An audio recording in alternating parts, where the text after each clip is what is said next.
Hello everyone, welcome back to my YouTube channel. Today I'll be making a more serious video, just something that's been on my mind for the past few months, and I hope you find this insightful or eye-opening, I guess. So, as I guess only a few of you guys know, I'm very interested in mountaineering and just being in the outdoors and learning all about expedition culture and Mount Everest culture, all that stuff. And so last November 2024, I had the privilege to talk to a few mountain guides. And how I did was I reached out to about 100 mountain guides through the AMGA, IFMGA website, which is basically a mountain guiding website where you can find a bunch of different people. And I texted all the numbers that I found. And one of these numbers I texted was Kurt Blair, which is the person that we'll be talking about today. And I reached out to him, said like, hey, like, my name is Kai. I really want to talk to you, really want to learn about the outdoor gear industry and learn about why you pursue mountain guiding and mountaineering and climbing and all that stuff, like just how you got into it, just because I've always been interested in it. And I think coming from Wharton, where I'm studying finance and computer science, like the mountain guiding lifestyle is sort of in direct contrast to the typical Ivy League finance pre-professional sort of culture. So I really wanted to learn about like what drives a mountain guide to pursue those types of things, or like what brings them a lot of happiness in life. And I think on November 11th 2024, I was able to get a conversation with him, and he was currently in Mexico, I think with a party of people just going rock climbing. And on one of his off days, we were able to talk about, I guess, everything. And this was basically the conversation I had with him. I'm thinking about, I guess, just going over the conversation notes and then talking about my reflections on what I learned, as well as learning about his passing later on that December. So yeah, there's no clear structure to this video. I just wanted to talk about this just because it's been on my mind since December. So yeah, and this video is dedicated to Kurt Blair and his family.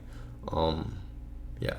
So Kurt Blair he was this mountain guide from Colorado, and from my conversation, like his dad and his granddad were really into mountain guiding or mountaineering as well, and they were pretty much like famous for a few routes that they set back in the day. And this here is just sort of taken from excuse me, I'm just taken from his like website profile, so there's nothing insane here, nothing like new here. But he did come from a mountaineering family, and his dad, Robert Blair Jr., was a geology professor at Fort Lewis College, and his grandfather, Robert Blair, was also a member of the Colorado Mountain Club, and he did several first ascents in the San Juan Mountains, including West Dallas Peak near Telluride in 1932.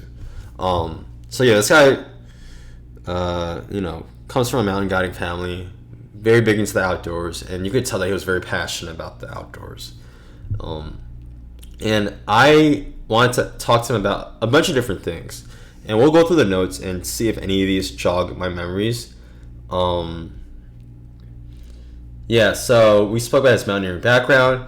He was a climber all his life. He started, when he was 6 or 7 years old. His dad and granddad were climbers. His dad never climbed in the Himalayas, but he did treks there, like Everest Base Camp, and as well as his father made mountaineering books. And I think how Kurt Blair got really into it was just, following after his father and seeing all that stuff. But he thought about mountain guiding like post-college, but I think he told me that there wasn't a lot of money to be made in mountain guiding, and he rather preferred to start a family and to, I guess, do the more traditional route of making money and then pursuing mountain guiding later in the future, when like in his 50s or like after his kids went off to college. And yeah, so he went to grad school, did geophysics at Oregon State University, had a family at a pretty young age, and Yeah, after grad school, he asked himself, "Oh, do I want to become a mountain guide? Do I want to climb Mount Rainier?" But you know, becoming a mountain guide only pays $100 a day, and that's not enough to support a family. So, only when his kids were out of college, he then became a mountain guide, and he started mountain guiding at age 48. And it took him 7 years to get the IFMGA accreditation. And IFMGA it stands for International, I think, Federation or International something Mountain Guide Association. And these guys are basically like PhDs in climbing, PhDs in rock climbing, avalanche safety, alpine, skiing, all that sort of stuff. And it typically takes 5 to 7 years to pass all the courses or to pass all the classes and to receive like this honor or like this like credit in a way. And he said that, you know, it took him 7 years, while 5 to 7 years is more common to take it, but his friend, it took him 17 years to get it. So it kind of varies. And this is very much in direct contrast to the European system. So in Europe, there is a very clear way of achieving mountain guiding status, and it's basically a 3-year graduate school system. And they treat mountain guiding as if it's a trade, like, you know, welding or like being a car mechanic, stuff like that. And it's also very reputable. And the reason why it's so reputable is because tourism and the mountain guiding industry brings a lot of money to Europe. We see this, you know, especially during, like, in the Tour de Mont Blanc. Basically, the people living in those small villages became mountain guides, and they were able to bring in a lot of tourists from all over the world and all over Europe. And that brought a lot of money directly to these small little villages and towns. And, you know, what started off as like a very poor or just like not so affluent town became these like very, I guess, touristy places, and there was a lot of economy. So the mountain guides brought a lot of industry to like the rural French countryside. And I assume that it also did that for many other countries and places in Europe. Yeah. So he said that Europeans just go to school for mountain guiding, and they don't necessarily work with clients along the way. And he said that like when you only go to school for mountain guiding, it sort of makes you less social with your clients later on when you're out in the field. While American mountain guides are kind of doing this in conjunction with their traditional like workflow or with their I guess traditional like day jobs. So this lends itself to Americans having a higher degree of customer satisfaction in the future, just because they've always been interacting with clients along the way, and they learn how to become a mountain guide through working with strangers and other people. All right. And then we also spoke about the U.S. and European permit system to mountain guiding, and he sort of mentioned that there was a sort of like a monopoly of a few companies who were allowed to give like mountain guide permits on different like places like Mount Rainier. And he said that there are only 3 companies licensed to do work at Mount Rainier, which is very little. And the only way to, let's say, like bring an international client, to bring someone to there as an independent mountain guide, is like you have to pretty much work underneath this company, and the company then takes a humongous slice of your like profit or whatever, or just stuff like that. And it kind of squeezes out the actual mountain guides, while I guess the companies themselves like just make a bit more extra money. I could be wrong on this, but that's what I heard. Yeah, and he said that he currently makes about $350 a day with all of his IFMGA certification. And before you say like $350 is a lot, do keep in mind that this comes after 5 to 7 years of paying for courses, passing all of this like certification, all that stuff, and you're also risking your life day in, day out pursuing mountain guiding. And it's also just a very like volatile industry, in my opinion. Very seasonal work, and you have to have built up a lot of relationships to find these clients and find the recurring clients, and you're just like maybe like just not at home all the time, right? So $350 a day is it's like barely worth it when it comes to like considering all the risks and like other things involved. And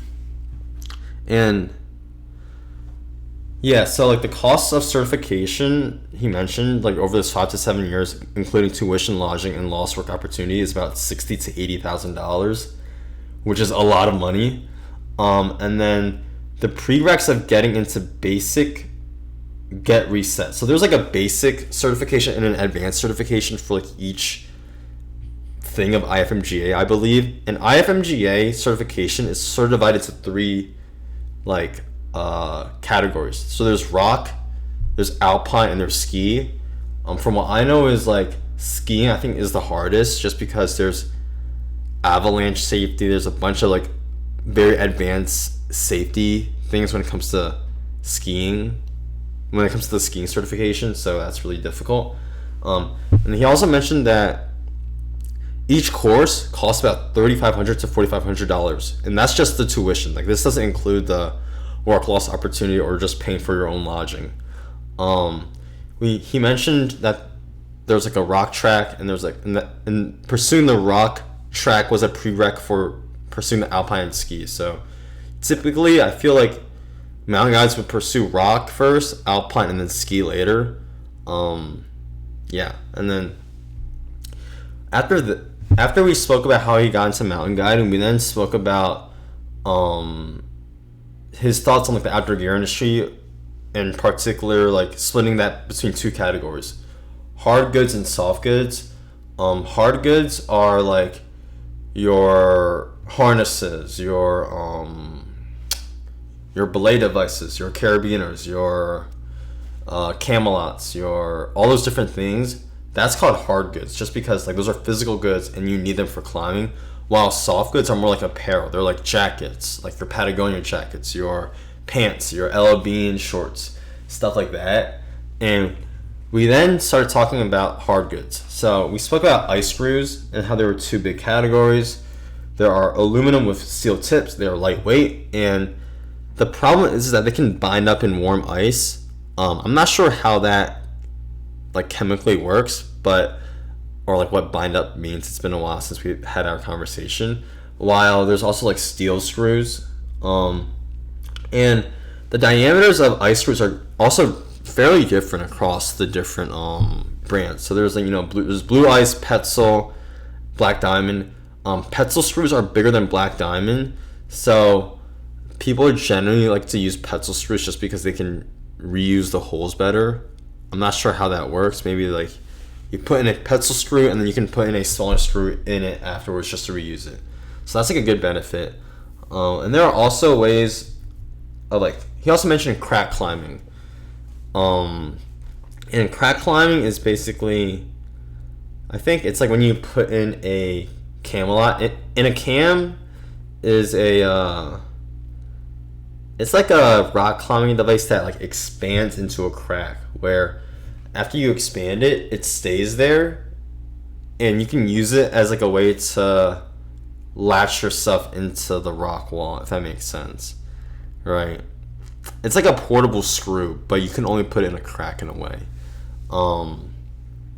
Yeah, and like these devices are called camelots. They're spring loaded, and they have 4 lobes on them, which is like kind of hard to explain, but there's 4 lobes, and it can be compressed and like expanded, right? And they are also known as friends, and there's an interesting backstory to that. I did not write that down, but I asked him, hey Kurt, like where is there room for innovation within camelots?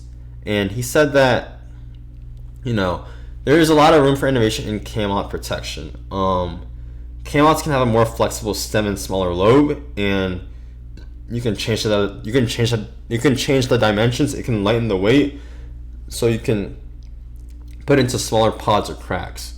I asked, hey, like, what about if the lobes are the same sizes? Then you need a parallel crack. I honestly am not an expert in rock climbing, so I'm just reading off my notes. But he then told me the history of camelot technology way back in the day. And then we also spoke about aliens, which are these smaller camelots, hybrid cams, which basically have the 4 lobes. 2 of them are of the same size, while 2 lobes are bigger. and that combines, I guess, some of the benefits of like small and big camelots. And he said that like, yeah, like you use cams to pretty much like protect yourself from, or to protect the rock that you're like working on, right? And this section here sort of discusses how climbing technology has changed since the late 70s. He said back in the day he used chalk, stones, and hexes before Friends came out, and Friends are camelots. And he used to belay with a figure 8 device where there's a small hole and a large hole, and you need to put your hand out to one side to have enough friction. It's kind of hard to like explain it, but I think that's just like, imagine having a rope around yourself, and that's the only way of like keeping yourself like lodged in. Like there were no harnesses back then. And then the spring came around, and he then spoke about the Petzl reversal. That created a separation in the rope to prevent binding and to also catch falls, and it changed how you have the rope out from the side to the front. Not sure what that meant, just because I don't climb like that. And then he also mentioned that there was a placket, which is a passive friction device. It has an auto blocking device. Now you don't need to hang onto the rope as tightly. And this is just all about how climbing technology has just evolved. He then spoke about the 1972 Yvon Chouinard catalog, which was basically an article that, honestly, like a public service announcement on why people should focus on clean climbing and not damaging the rock that they climb on. And he started to sold hexes to protect the rock. And this is Yvon Chouinard, the founder of Patagonia. Yeah, so that was really cool to learn from him. We then spoke about sleeping bag technology and how how he had like, I guess, different pain points within sleeping bags. Yeah, he said that he has a large fleet of sleeping bags with different temperature ranges.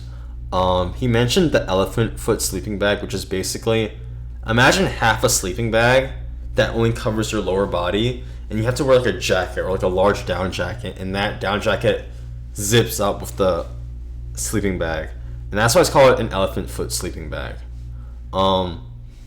It seems pretty cool, and he also mentioned that the different materials can either lead to it being very bulky or just like very ineffective when wet. And often when you're out in the backcountry, you're sort of trading off weight / compressibility versus survivability. Yeah, I have to look into that more, but that was an interesting thing. And we also spoke about, hey, like, what if you had a walking sleeping bag? Like, what if you could just like walk around in your sleeping bag and just be like chill, you know? And they said, like, no, that's just a down suit, like the ones that you see on Mount Everest, and that wouldn't be any good. I then asked him, like, hey, like, are there any companies that you see are advancing this sleeping bag technology? And he spoke about Big Agnes, which is, Big Agnes, they make sleeping bags in like tents, but he said that, like if you had a sleeping bag, like, why is there insulation at the bottom of a sleeping bag? Like, why do you need that, right? Because, like, to be honest, if you want to reduce the weight, just have the insulation around like the front, like around your body, but you don't need it at the bottom, because at the bottom of your body, like underneath your like on your back or whatever, like you have your sleeping mat, and the sleeping mat should work well enough, right? And the cool thing about some of Big Agnes sleeping bags is that there's a sleeve at the bottom of it that allows you to squeeze in a sleeping, like a foam pad, and that makes it a lot more convenient, because a lot of the times when you're sleeping, like, you could just like roll off your sleeping mat and the ground is cold, and that just sucks a lot. While Big Agnes sort of like thought about this problem and like sort of fixed it, which is really good. Yeah, I then asked him about his thoughts on Gore-Tex, and if you don't know what Gore-Tex is, it's basically a waterproofing technology that's made from PFAS, and PFAS are basically like a coating, I think, and it's like indestructible in like a bad way, where it cannot biodegrade, and it only, I guess, degrades over a long period of time. So it's actually getting phased out by a lot of different companies. But Gore-Tex allows you to be waterproof as well as breathable at the same time, and it's really commonly used in like Arc'teryx jackets, other sort of like heavy duty hard shell jackets. So I asked him like, hey, like what is Gore-Tex? Like what are your thoughts on it? He didn't like it. He mentioned that Gore-Tex works well in cold environments for big temperature differences, like hot bodying, like having a hot body and it being cold outside. But like you want to, I guess, something about wicking. He also mentioned that Gore-Tex is only waterproof for a while, and after that while, like you're just wet no matter what you're wearing outside. And the only truly waterproof things are slickers, which are like what fishermen would wear, like slickers on your boots, stuff like that. And those things are truly waterproof, basically rubber, but it's not breathable at all. All right. And we also spoke about how Gore-Tex is a very proprietary technology, and they're like the big sharks, essentially, in waterproofing technology. And he mentioned that there were other competitor fabrics, like one called Event. And if you were, let's say, a jacket company like LL Bean, and let's say you want to use some of the Event fabric technology, Gore-Tex would never work with you. And because of this like business tactic, they sort of bullied all the companies to either choose them or choose another competitor. And because Gore-Tex is like the best waterproofing technology, every single company is pretty much compelled to work with Gore-Tex no matter what, just because like there's always going to be one product line that's going to be the very best, and they have to have Gore-Tex, right? I then asked Kurt, like, hey, like, what are your thoughts on corporate socially responsible companies like Cotopaxi or Patagonia? And Cotopaxi is basically a outdoor apparel company. It was founded by a Wharton MBA alum, and their whole shtick is, okay, we make good apparel and we donate a part of our profits to places in South America to help combat poverty. That's like their entire, I guess, ethos. And I asked him like, hey, like, what are your thoughts on Cotopaxi? He said, I don't like Cotopaxi. It's not professional enough. The colorways are too colorful, and like if you want to be a mountain guide, like you need to have a very monochrome like style, right? But he is a big fan of Patagonia, and he mentioned a positive experience where his son had used a Patagonia jacket, and it, I guess, had some holes or like something wrong with it, and he went back to Patagonia for repairs, and Patagonia ended up repairing it completely for free. So, and this is actually very true for other outdoor gear companies like Mountain Hardwear, Arc'teryx, and Outdoor Research. They have a very lenient, I guess, repurposing sort of division, so that's really cool to see. And he also mentioned how Patagonia had a mobile repair unit and would go to climbing festivals across the country just to, fix clothing on the spot, right? Yeah, but like if you're a new customer and you were just like looking at different jackets and you see the Patagonia jacket being super expensive or the Cotopaxi jacket being very super expensive, there's no way a new customer would like know why that's the case or like would know about corporate social responsibility. So it's kind of up to the company to make it be known, whether that's like right in your face or I guess creating a brand awareness campaign to show that. But it's a very, I guess, it's not a very apparent thing to the customer if they're like a B Corp or not, or if they're like contributing to other social impact missions. And then we spoke about Sherpa Adventure Gear and the NIMS Dye companies, which are like these two other companies based in Nepal, which are like, I guess, also making outdoor gear or like jackets and outdoor apparel. And he mentioned how NIMS Dye is this like, I guess, controversial figure, and NIMS is very much known for climbing the 14 peaks in record time and all that stuff, but also like he's also a very like controversial figure. Yeah, I'm not gonna like mention all. I'm not gonna say all this, but yeah, he had some mixed thoughts on him.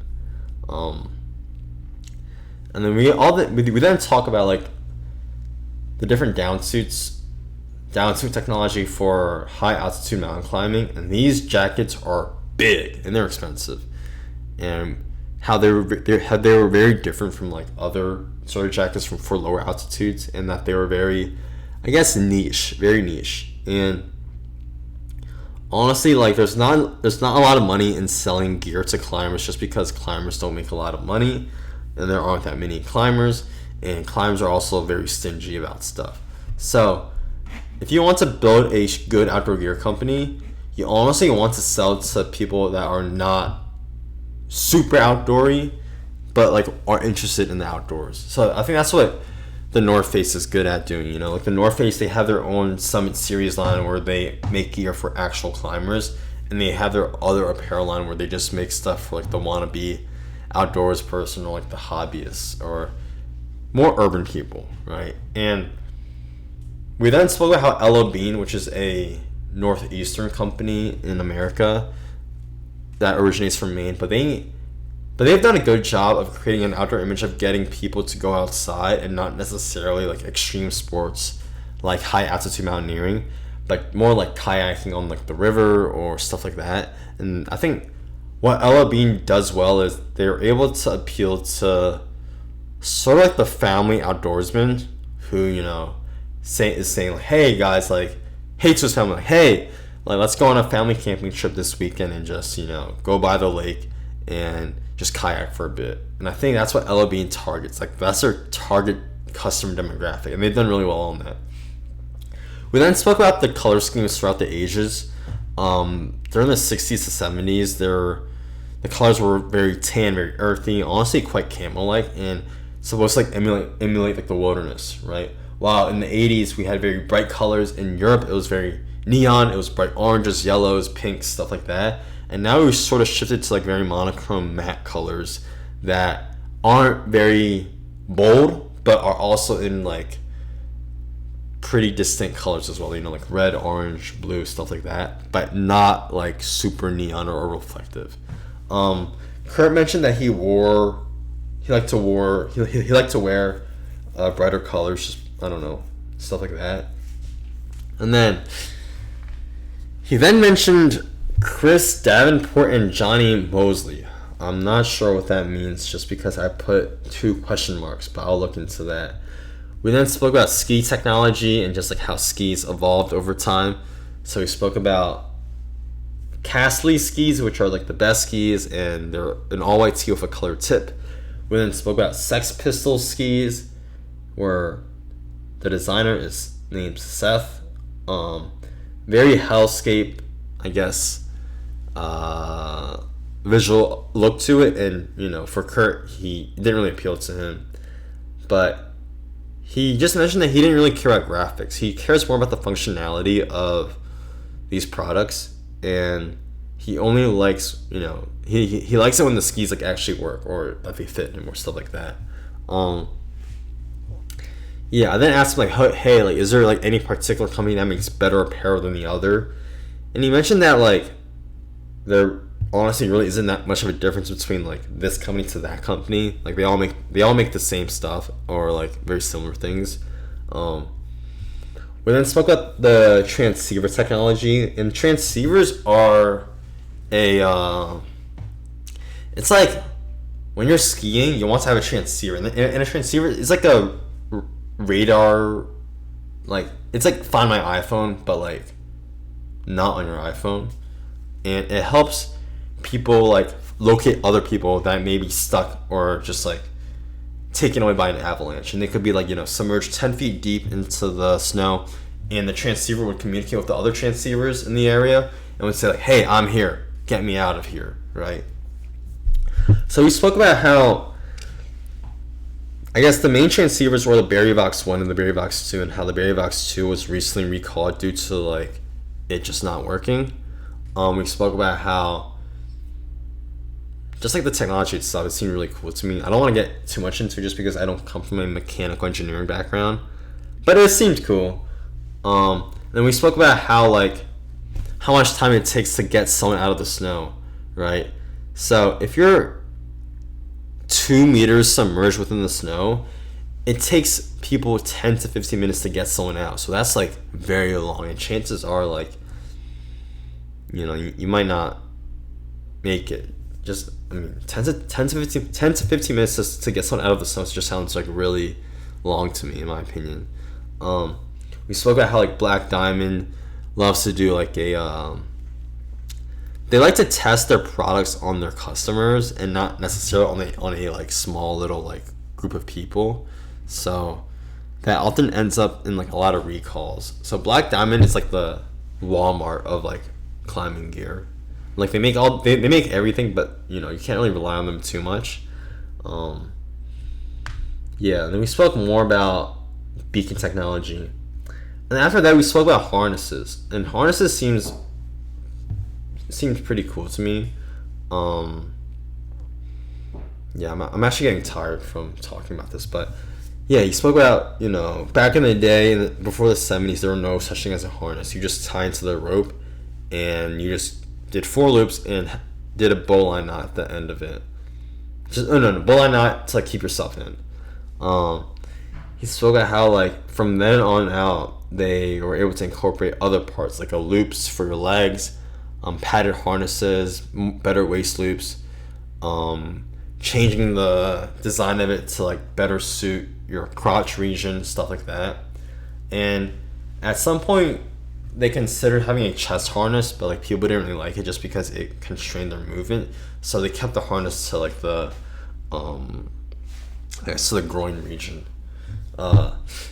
Yeah.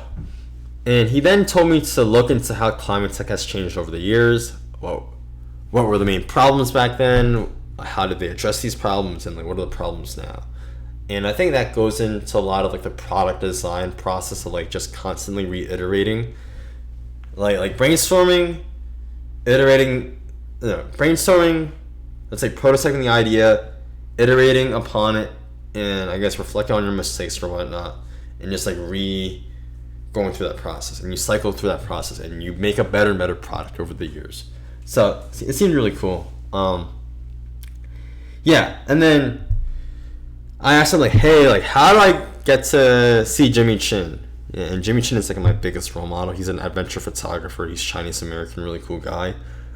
He told me to go to the Banff Film Festival to find him there, just because he's often like promoting a new book or movie or something like a documentary, and you can find him at these like film festivals. Yeah, and we also spoke about Alex Honnold. I thought that was really cool. And yeah, so that kind of, I guess, concludes all my thoughts on my conversation with Kurt Blair. And I thank him for his call, and he sent me a picture of where he was in Mexico, I think.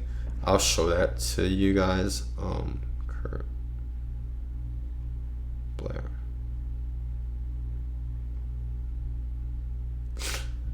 Yeah, so my phone is on black and white right now, but he sent me a picture of Potrero Chico at night. Not sure if you can see that, but yeah, and then later, yeah, so like later, I guess in December, he unfortunately passed away.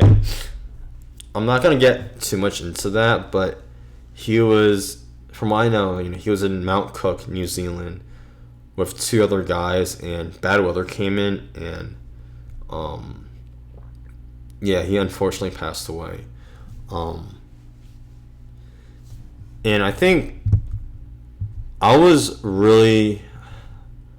didn't like expect it at all, but then again, like I didn't know the true severity of like the consequences that comes with mountaineering.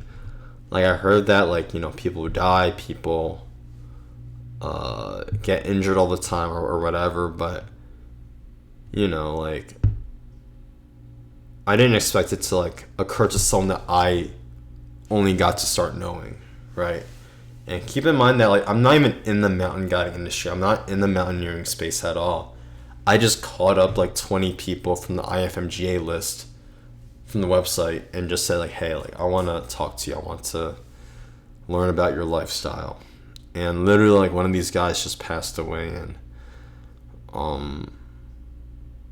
yeah, I think it was like, I won't say it was like a wake up call, but it was like okay, Kai, like this stuff is serious. Mountaineering is a very serious pursuit, and you have to be careful. You have to really watch out for yourself, right?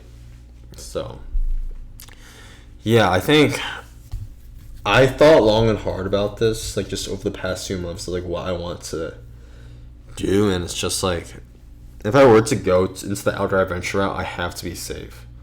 Like I can't, but like then again, like all the safety in the world cannot prepare you for a bad weather day, right? So yeah, that's just really scary to really think about. And I didn't know whether or not I should have made this, or whether or not I should make this video, but I think I'm trying to, be very respectful to like the topic matter, and just like voice my thoughts as well as like my learnings from our conversation. I think in a way like this is like my dedication to the mountain guiding community and to Kurt Blair especially, and to his family. So yeah, I'll end the video now, but this was my conversation with an IFMGA mountain guide, and I learned a lot. And yeah, to whoever is watching this, I hope you've found this video like insightful or educational. Yeah, cool. Thank you.